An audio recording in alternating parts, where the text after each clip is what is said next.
Hello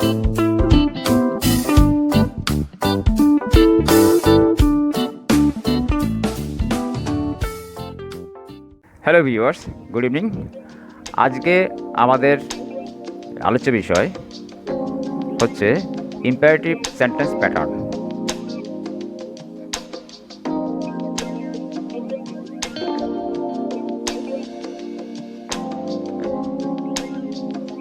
এই আলোচনায় যাওয়ার আগে আমি গত ভিডিও সম্পর্কে একটা জিনিস বলতে চাই। সেটা হচ্ছে, গত ভিডিওতে একটা জিনিস বলা হয়নি, যেটা হচ্ছে যে আমরা যা আলোচনা করেছি, যে সেন্টেন্স প্যাটার্নগুলো আলোচনা করেছিলাম অ্যাসার্টিভ সেন্টেন্সের, সবগুলো ছিল কি? সবগুলো ছিল সেটা অ্যাফার্মেটিভ সেন্টেন্স। যদিও আমি তার আগের ভিডিওতে নেগেটিভ আমি আলোচনা করেছি। তো অ্যাফার্মেটিভ সেন্টেন্স, এখানে এইটা আলোচনা করার আগে অ্যাসার্টিভ সেন্টেন্সের আমি বলেছিলাম যে প্রত্যেকটা সেন্টেন্সের দুটো ভাগ হয়। এই sentence can be of two types, affirmative and negative. So assertive সেন্টেন্সের নেগেটিভ প্যাটার্নটা একটু উল্লেখ করে দিই। সেন্টেন্সের নেগেটিভ প্যাটার্নটা আমরা কিভাবে লিখব? এখানে আমরা যেমন বলেছিলাম যে রিনা ইজ এ গুড গার্ল, তারপর Rana is a good player,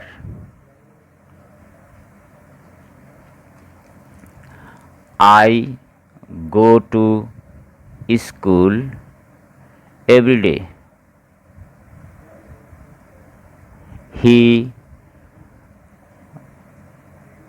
He played football yesterday.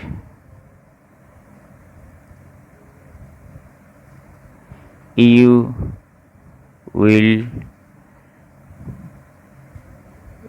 will come here tomorrow. আমি মোটামুটি 1 2 3 4 5টা আমি এক্সাম্পল নিয়েছি। শুধু নাবোধকগুলো, অর্থাৎ এগুলো হচ্ছে সবগুলো অ্যাফার্মেটিভ, হাবোধক বা হাসূচক। This all are affirmative sentences.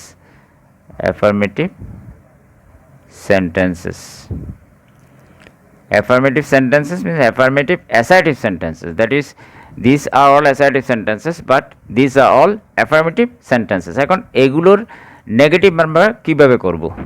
First one, Rina is not a good girl. Second one, Rana is not a good player.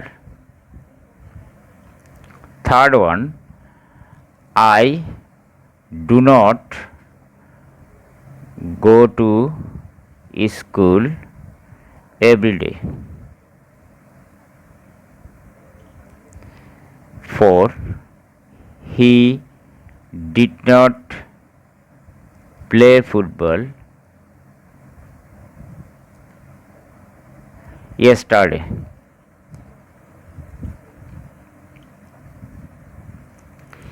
Fifth one, you will not come here tomorrow. মোটামুটি এই এক্সাম্পলগুলো আমরা নিলাম। এছাড়া আরও অনেক এক্সাম্পল আছে, সেটা বলছি। আচ্ছা, Rina is not a good girl.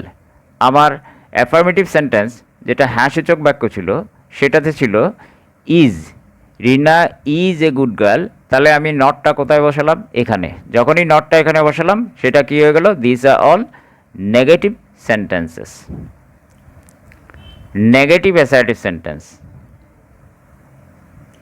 অর্থাৎ আমি বলেছি প্রত্যেকটা সেন্টেন্সের দুটো করে ভাগ আছে, দুই ধরনের সেন্টেন্স আছে। অ্যাসার্টিভ সেন্টেন্সেরও সেটা দুটো ভাগ, একটা হচ্ছে অ্যাফার্মেটিভ হাঁসূচক বা হাঁবোধক, আর নাবোধক, দ্যাট ইজ নেগেটিভ। তাহলে আমরা যখন কোনো অ্যাসার্টিভ সেন্টেন্সের অ্যাফার্মেটিভ যে ফর্মটা আছে সেটাকে যখন আমরা নেগেটিভ করব, তখন যদি ইজ এম আর এগুলো থাকে তখন তারপরে আমাদেরকে নট বসাতে হবে। আবার যদি এমন থাকে যে সাবজেক্টের পরে যদি ইজ এম আর অর্থাৎ টু বি ভার্ব না থেকে যদি অন্য কোনো ভার্ব থাকে, সেটা ট্রানজিটিভ হোক ইনট্রানজিটিভ হোক, তখন কিন্তু আমাদেরকে একটা কী আনতে হবে, ডু আনতে হবে। এখন এখানে একটা ব্যাপার আছে, এটা যদি সাবজেক্টটা যদি হি হতো, যদি এরকম লিখতাম, এটা যদি এরকম হতো, he goes to school everyday, goes to school everyday. এখন এটা যেহেতু থার্ড পারসন সিঙ্গুলার, এখানে ভার্বের সাথে ই এর যোগ হয়েছে, তখন এটাকে যদি আমি নেগেটিভ করি তাহলে কী হবে, কীভাবে করতে হবে, হি, এই যে এখানে ডু নট এনেছি, ডু এর সাথে ইএসটা যোগ হয়ে যাবে, হি ডাজ নট, এখানে কিন্তু ইএসটার থাকবে না, গো টু স্কুল ইয়েস্টারডে, এ গো টু স্কুল, এখানে everyday, yes he goes to school everyday, yes everyday, he does not go to school everyday, he goes to school everyday, he does not go to school everyday. এখানে I do not go to school everyday, তাহলে এখানে এই যে do not go to school, তাহলে এটা two be verb নয়, এটা two be verb, কিন্তু এটা টু বি ভার্ব নয়, ওই জন্য আমাকে ডু নট আনতে হয়েছে। এখানে প্লেড সাবজেক্টের পরে মূল ভার্বের ফার্স্ট ফর্ম আছে, যদি সাবজেক্টের পরে মূল ভার্বের ফার্স্ট ফর্ম হয় তখন সেটা পাস্ট ইনডেফিনিট টেন্স হয়। সেই ক্ষেত্রে আমাদের কি করতে হবে, সেই ক্ষেত্রে আমাদের সাবজেক্টের পরে ডিড নট আনতে হবে। এখানে একটা সুবিধা হলো এই যে, সেটা হচ্ছে যে এখানে যেমন subject third person singular number হলে ডাজ আনতে হবে, এখানে এই প্রবলেমটা নেই, পাস্ট ইনডেফিনিট টেন্সে সেই প্রবলেমটা নেই। Irrespective of any person will put only did not before the main verb to make the sentence negative, অর্থাৎ ওই সেন্টেন্সটাকে নেগেটিভ করতে গেলে আমাদেরকে কি বসাতে হবে, ডিড নট বসাতে হবে আগে, সেটা যেই সাবজেক্টটা যেই পার্সনেই হোক না কেন, এবং তারপরে যে মেইন ভার্বটা আছে সেই মেইন ভার্বটার বেস ফর্মটা অর্থাৎ মূল ফর্মটা আমাদেরকে বসাতে হবে। এছাড়া যদি এটা ফিউচার টেন্স হয় অর্থাৎ ফিউচার ইনডেফিনিট হয়, তখন সেখানে আমাদের কি বসাতে হবে, নট বসাতে হবে, will not, you will not come here tomorrow. আচ্ছা, এছাড়া আরও অনেক কি আছে, আরও অনেক ভার্ব আছে, আরও অনেক টেন্স আছে, যেমন সেখানে কি থাকে যে সাপোর্টিং ভার্ব থাকে, যেমন I have done the work, I have not done the work,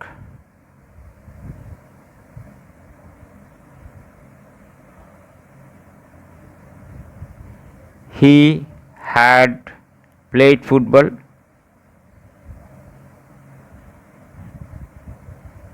he had not played football,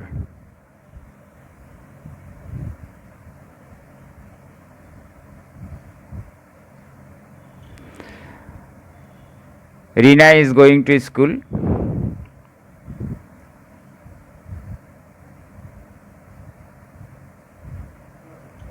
Rina is not going to school, sorry, Rina, yes, is not going to school। এই ধরনের যতগুলো tense আছে অর্থাৎ indefinite tense বাদ দিয়ে যতগুলো tense আছে সেখানে সাপোর্টিং ভার্ব থাকে, তাহলে ইভেন ফিউচার ইনডেফিনিট টেন্সেও একটা সাপোর্টিং ভার্ব আছে, আমি যেরকম আলোচনা করেছি শ্যাল উইল, তারপরে নট বসালে হয়। সেই ধরনের প্রেজেন্ট ইনডেফিনিট টেন্স আর পাস্ট ইনডেফিনিট টেন্স বাদ দিয়ে যতগুলো টেন্স আছে সবগুলোতে সাপোর্টিং ভার্ব থাকে, ভার্বের আগে মেইন ভার্বের আগে সাপোর্টিং ভার্ব থাকে, সেই সাপোর্টিং ভার্বের পরে একটা নট বসালে সেটা নেগেটিভ সেন্টেন্স হয়ে যায়। That's enough for assertive sentence, that is for assertive sentence pattern. এখন আমি যেটা আজকের যেই বিষয়টা ইম্পারেটিভ সেন্টেন্সের প্যাটার্ন, ইম্পারেটিভ সেন্টেন্স প্যাটার্ন, যেমন ইম্পারেটিভ সেন্টেন্স কি, ইম্পারেটিভ সেন্টেন্স হচ্ছে অনুজ্ঞাসূচক বাক্য। আগে আমি বলেছিলাম, এটা নিয়ে আলোচনা করেছি, অনুজ্ঞাসূচক বাক্য, দ্যাট মিন্স আদেশ উপদেশ অনুরোধ যেগুলো দিয়ে বোঝানো হয় সে ধরনের বাক্য হচ্ছে ইম্পারেটিভ সেন্টেন্স। ইম্পারেটিভ সেন্টেন্স আমরা সাধারণত যে সেন্টেন্সগুলো লিখি সেখানে ইউ সেটা ইম্পারেটিভ সেন্টেন্সগুলো সাধারণত বলা হয় সেকেন্ড পার্সনকে উদ্দেশ্য করে। সেকেন্ড পার্সন হচ্ছে কি ইউ, সেজন্য ইউটা সবসময় উজ্জ্ব থাকে। কারণ আমরা এই সেন্টেন্সগুলো ব্যবহার করি যখন বক্তা আমাদের সামনাসামনি থাকে। বক্তা আমাদের শ্রোতা এবং বক্তা দুইজনেই সামনাসামনি থাকে। তখন শ্রোতা যেহেতু সেকেন্ড পার্সন, তখন সেজন্য আমরা কি করি যে ইউটা উজ্জ্ব রাখি। সেটা কিন্তু কিসের জন্য? সেটা বাহুল্য বর্জনের জন্য। এমন নয় যে উজ্জ্ব রাখতে হবে, তবে বাহুল্য বর্জনের জন্য এটা আমরা উজ্জ্ব রাখি। তাহলে আমরা এখানে ইম্পারেটিভ সেন্টেন্স প্যাটার্নে কি লিখব? ইম্পারেটিভ সেন্টেন্স কখন ব্যবহৃত হয়? যদি কোনো সেন্টেন্স দ্বারা আদেশ বা উপদেশ, অনুরোধ এগুলো বোঝানো হয়, তখন সেটা ইম্পারেটিভ সেন্টেন্স বা অনুজ্ঞাসূচক বাক্য, তাকে ইম্পারেটিভ সেন্টেন্স বা অনুজ্ঞাসূচক বাক্য বলা হয়। তাহলে এর প্যাটার্নটা কী হবে? সাবজেক্ট উজ্জ্ব থাকবে। সাবজেক্ট এখানে ইউ উজ্জ্ব, দ্যাট মিনস সাইলেন্ট, এটা থাকবে না, জিরো। জিরো মানে এটা উজ্জ্ব থাকবে। এরপরে আমরা ভার্ব বসাবো। ভার্ব তার মানে কি? ভার্বের আমরা কোন ফর্ম বসাবো? ভার্বের প্রেজেন্ট ফর্ম অর্থাৎ বেস ফর্ম আমরা বসাবো। এরপরে অবজেক্ট বসাবো। অবজেক্ট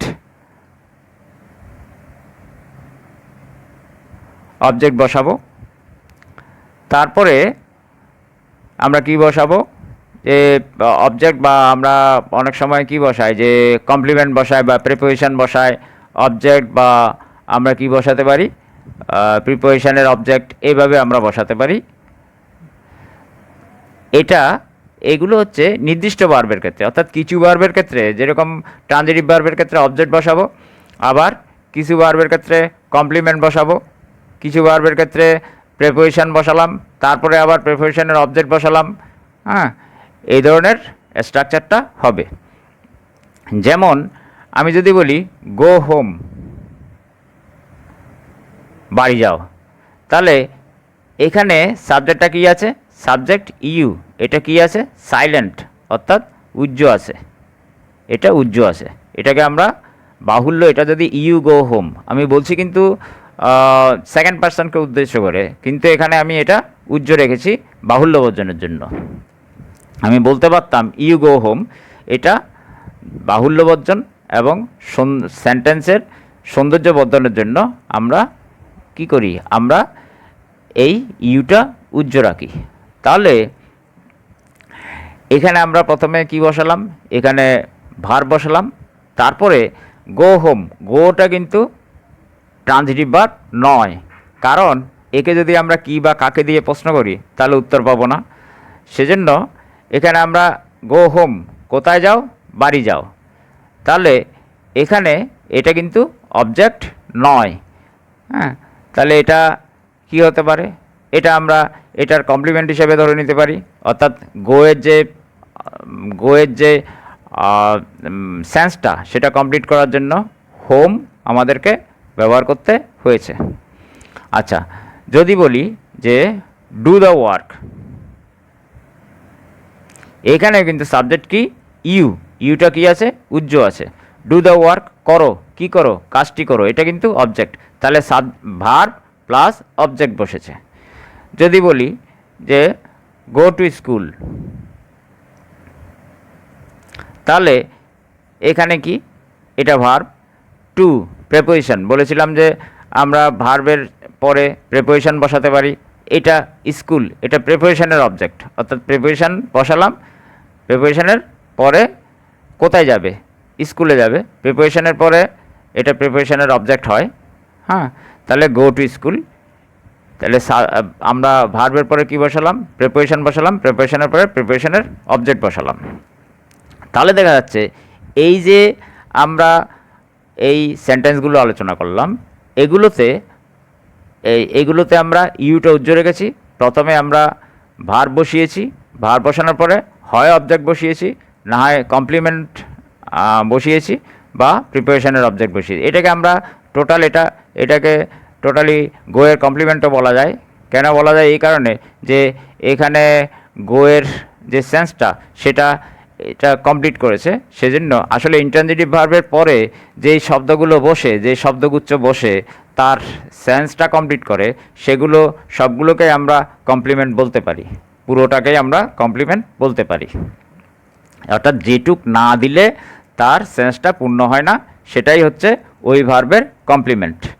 আচ্ছা, এখানে আরেকটা জিনিস আছে যে, যেমন আমরা অনেক সময় এটা গেলে তো আমরা যখন সাধারণভাবে কথাবার্তা বলি বা যখন আমরা কাউকে কোনো কিছু নির্দেশ দিই, সেটা যেমন এখানে অনেক সময় আমরা রিকোয়েস্ট করি, যেমন please give me a glass of water, sorry, please give me a glass of water. তাহলে এখানে আমি প্লিজ বসালাম, তারপরে সাবজেক্ট, তারপরে অবজেক্ট বসে, তারপরে বাকি অংশ বসেছে। এটা প্লিজটা কিন্তু পরেও নিয়ে নেওয়া যায়, যেমন give me a glass of water please.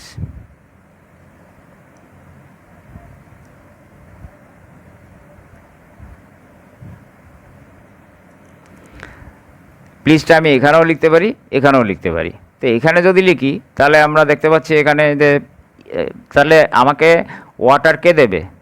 You. আমি সেকেন্ড পার্সনকে উদ্দেশ্য করে বলছি, তাহলে সেজন্য কি হচ্ছে যে এখানে ইউটা উজ্জ্ব আছে, ভার বসাচ্ছি, তারপরে অবজেক্ট কমপ্লিমেন্ট যাই হোক প্রিপোজিশন সেগুলো আমরা বসাচ্ছি, প্রিপোজিশনের ফ্রেজ বা অবজেক্ট কমপ্লিমেন্ট যেটা যেরকম যখন দরকার সেটা আমরা বসাচ্ছি। যেমন এখানে একটা জিনিস আমাদেরকে মনে রাখতে হবে যে কিছু সেন্টেন্স আছে যেগুলো আপাত দৃষ্টিতে ইম্পারেটিভ মনে হলেও কিন্তু ইম্পারেটিভ নয়। যেমন এটা একটু আলোচনা করে দিই, যেখান থেকে ইউটা আমরা ওমিট করতে পারি না, অর্থাৎ ইউটা আমরা তুলে দিতে পারি না, ইউটা আমরা উজ্জ্ব রাখতে পারি না। যেমন you must do your duty,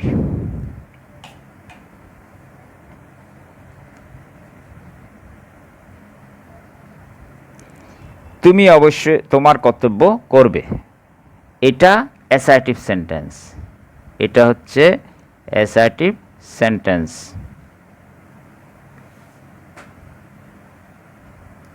এটা ইম্পারেটিভ সেন্টেন্স নয়। কিন্তু যদি আমি এখান থেকে লিখি ডু ইয়োর ডিউটি, তখন কিন্তু এটা কী হয়ে যাবে? এটা ইম্পারেটিভ সেন্টেন্স হয়ে যাবে। আরেকটা উদাহরণ নিই, যেমন you smoke and your family suffers.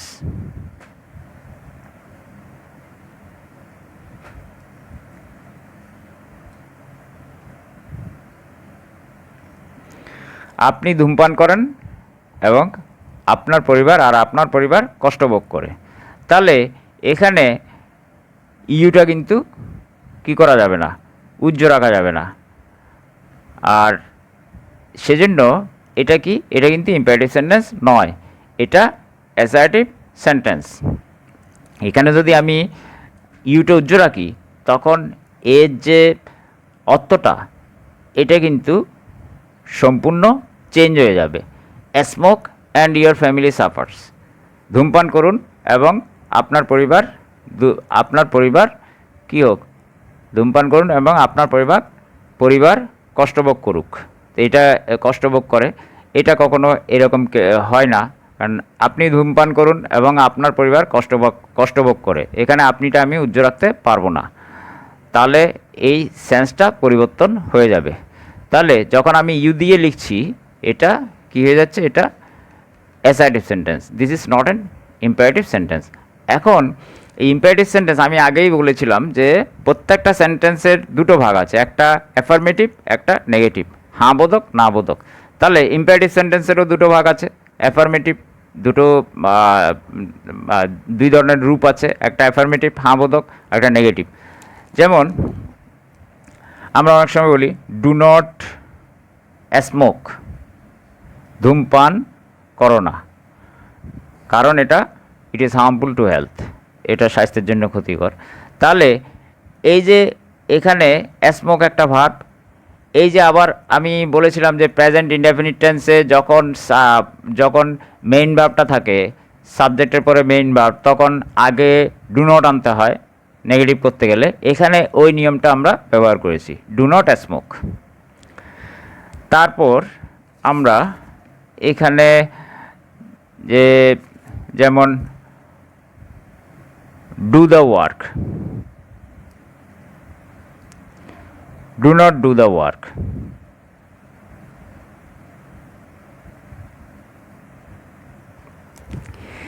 এখানে একটা জিনিস লক্ষণীয়, সেটা হচ্ছে এই সবগুলো সেন্টেন্সে যেহেতু সাবজেক্ট ইউ যেটা উজ্জ্ব থাকে, সেজন্য এখানে ডাস বা কোনো কিছুর সাথে কোনো ভার্বের সাথে ইএস যোগ করার কোনো কারণ নেই।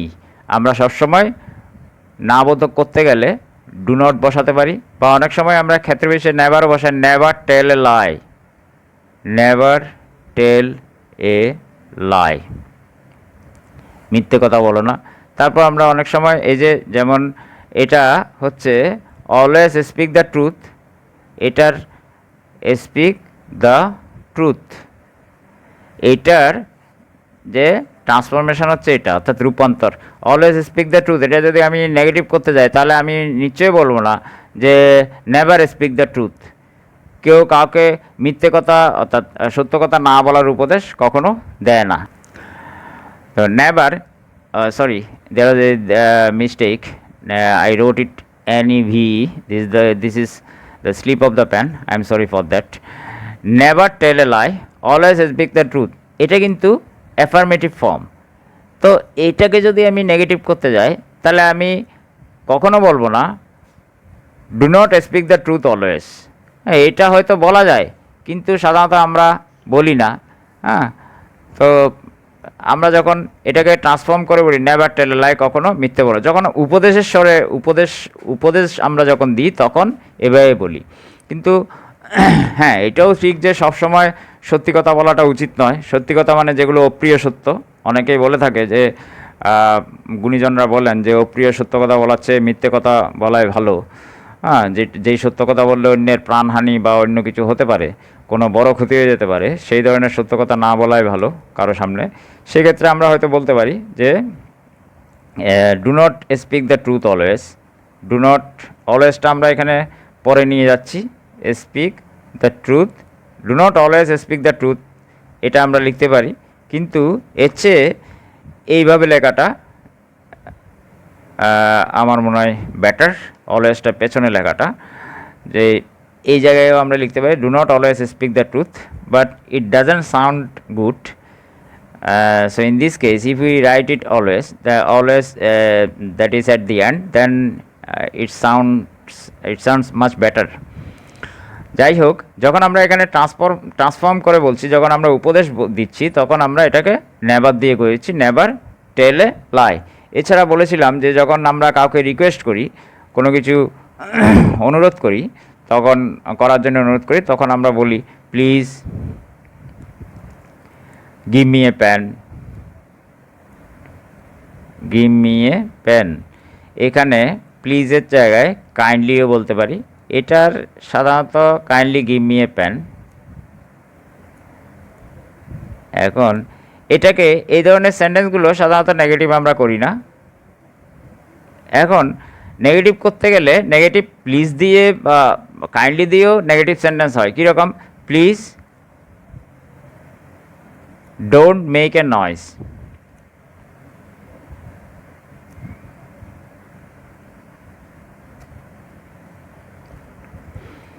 এছাড়া প্লিজের জায়গায় আমরা বলতে পারি কাইন্ডলি, লিখতে পারি kindly don't make a call.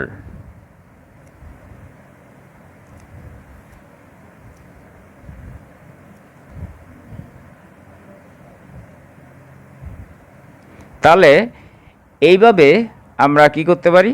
আমরা এই ইম্পারেটিভ সেন্টেন্স অর্থাৎ অনুজ্ঞাসূচক বাক্য যা দিয়ে আদেশ, উপদেশ, অনুরোধ এগুলো প্রকাশ করা হয়, এর অ্যাফার্মেটিভ এবং negative imperative sentence I mean imperative সেন্টেন্সের দুটো পার্ট আছে অন্যান্য সেন্টেন্সের মতো, সেই ধরনের সেন্টেন্স আমরা এই স্ট্রাকচার, এই ধরনের প্যাটার্ন দিয়ে আমরা তৈরি করতে পারি। অর্থাৎ এই প্যাটার্নটাই হচ্ছে কি ইম্পারেটিভ সেন্টেন্সের প্যাটার্ন। এটা খুবই সোজা সেন্টেন্স, এটা গঠন প্রণালীও খুবই সোজা, অ্যাসার্টিভের মতোই নয়। অ্যাসার্টিভ অনেক সময় একটু প্রবলেম হয় টেন্স নিয়ে, কিন্তু এখানে সেরকম কমপ্লিকেটেড তেমন কিছু নেই। তাহলে এই হলো ইম্পারেটিভ সেন্টেন্সের প্যাটার্ন।